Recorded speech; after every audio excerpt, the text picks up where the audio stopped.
Okay, guys, in this video, I will share three picks for Week 7 NFL. This is based on my NFL betting model that I have created last season.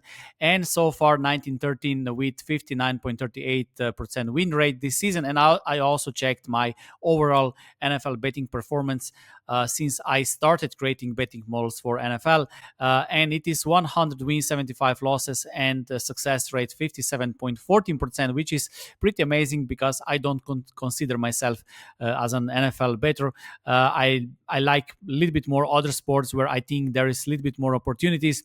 But even this season, the record should be a little bit better if I would strictly stick to the betting model. The record should be 2013 if I would strictly stick to the betting model. But I also listened a little bit other opinions, and I stayed away from Green Bay game 2 or 3 weeks ago, but it would be a winning bet. But anyway, pretty good results so far. And in this video, I will share now my three picks from Week 7. Okay, but of course, you should never blindly follow anyone, including me. I also explained the limitation of this betting model. It is also not perfect, and if you have your own opinion or if you have your own information about the injuries, lineups, and so on, you can always adjust your own numbers or maybe stay away from these games. I will comment these games as well. And even if we check last week quickly, I had three bets, okay, two losing bets, one winning bet. And if we check closing line value numbers, all three were positive closing line value, which is great. And this is closing line is one very good indicator, especially in sharp markets like NFL, because this will tell you much more about your future results than picking winners or the results, okay? Because if we check the first game, Denver Broncos against New Orleans Saints. I had Saints in the last week. They're playing without quarterback, but if you watch the game, their offense was pretty good, but the defense was not that good. However, when we talk about sports betting, this has nothing to do with sports betting. Okay, every time when you make bets, every time when you make picks, all these comments are useless. Okay, we should always only talk about the numbers, probabilities, and all this information should be included into the numbers and probabilities. And then once you present bets, or once you analyze games and you get the final numbers, you should only focus on the numbers. Okay, every other information should be included into the numbers, right? Or you simply adjust this later. Okay, so it was a positive closing line value, but this week I also have a qualified bet based on this betting model on Saints. Okay, so my betting model has Saints at minus 6.44. They are suffering with some injuries, but still, if I strictly stick to the betting model, this is New Orleans plus 1.5 in this game. Of course, you can stay away. I'm commenting this. You can stay away if you don't like it, but this is what betting model has. Okay, the current line movement shows that this is not good bet. Okay, so the line was opened I don't know, at plus 1 or plus 1.5. So those are early projections, and right now, one day before, the line is plus 2.5, which is not good sign.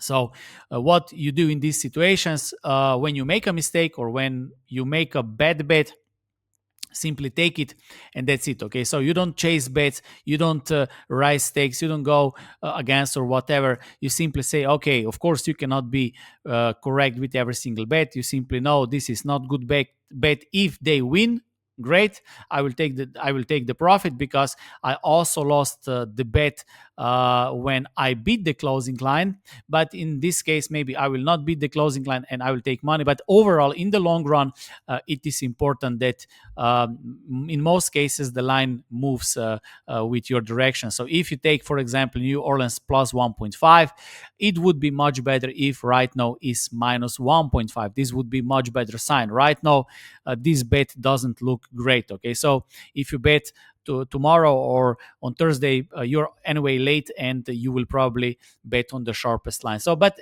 anyway, based on my projections, New Orleans is qualified bet. Patriots against Jacksonville Jaguars. This is playing. They are playing on a neutral field.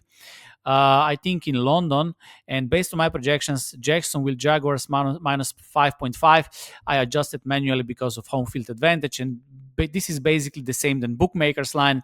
Maybe small lean to the under, but they're playing on another field, on a way in England. I don't know what kind of weather will be, so this is very tricky game, and I would stay away from this game. Okay, Tennessee against Buffalo. Based on my projections, 44 points in this game. This is my projected total, and minus 13.5 on Buffalo Bills. They are -9, so I'm looking for 7-point difference.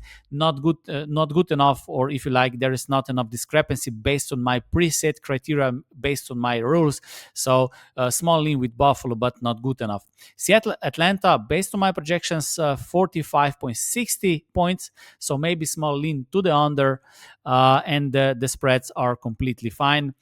Cincinnati against Cleveland, my line minus close to 50-50. So this number suggests that there is some value with Cincinnati against Cleveland. Okay, Philadelphia Giants. Based on my projections, Philadelphia should be -4. They are -3, which is almost the same. 42.5, bookmakers 43. There is no value. Okay, Houston Texans against Green Bay Packers. Based on my predictions, Houston should score 21.05 points, Green Bay 26.32 points, and my NFL betting model predicts Green Bay Packers spread at -5.27. Bookmakers have them at -2.5, so maybe small value with Green Bay Packers because my line is a little bit bigger than bookmakers line. Okay, Detroit Lions against Minnesota Vikings. Based on my projections, there is no value. My numbers and bookmakers numbers are almost the same. Miami Dolphins against Indianapolis Colts. My projections show that Indianapolis should be -3.9 favorite. They're -3.5. So I use rough numbers, and then I'm looking for the discrepancy, not enough discrepancy. Okay, Las Vegas against Los Angeles Rams. 45, the total projected. Also very similar to the bookmakers. As you see, also the spreads, my spreads and bookmaker spreads are basically the same. Then we have Carolina against Washington. Washington is playing well, so my betting model projects -11 spread on Washington. Bookmakers have them at -8, so maybe small value with Washington. Kansas against San Francisco. I have San Francisco at -6, bookmakers -1, so strong lean with San Francisco to win this game or cover this game. So definitely my betting model is on their side. New York Jets, Pittsburgh Steelers. This is another game, another qualified bet. Based on my betting model, I have under in this game, 38.5 was bookmakers line. My projected line 26.50, and my spread is -5.78 on Pittsburgh, and bookmakers have Pittsburgh at home at +1.5. So my numbers show that there is a value with Pittsburgh +1.5 and under 38.5. If I check current line movement, which is still a little bit early because it is I made projections on Tuesday. Right now I'm making a video on Wednesday. Until the closing time, things can change, but right now the first line movement is not good sign for Pittsburgh Steelers bet, and okay sign for under. So this week, after projections, if we make summary, two not really good bets based on my betting model and one good bet, we will see what will results be at the end. But if you comment bets, you should always comment before the game starts. Okay, don't be a general after the games are finished. Always make comments on, and especially for yourself, before the game starts, because this is the only thing that matters, that the price that you pay and what is the closing price, and then you check what is the difference. And if your betting model or betting system, which should always be based on numbers and data driven, shows good results, then you can hope for positive results in the future. If not, then it's maybe time to change. Okay, so I have Pittsburgh Steelers +1.5 and under in this game. Baltimore Tampa Bay, no value, and Los Angeles Chargers against Arizona Cardinals. I have -2.46 on Chargers. Bookmakers have the same line, and that's it. Okay, so those are all my projections and picks for week 7. So whatever you decide to take, I wish you good luck, and always remember, never blindly follow anyone, including me. Always make your own betting decisions, and I wish you good luck. Thank you.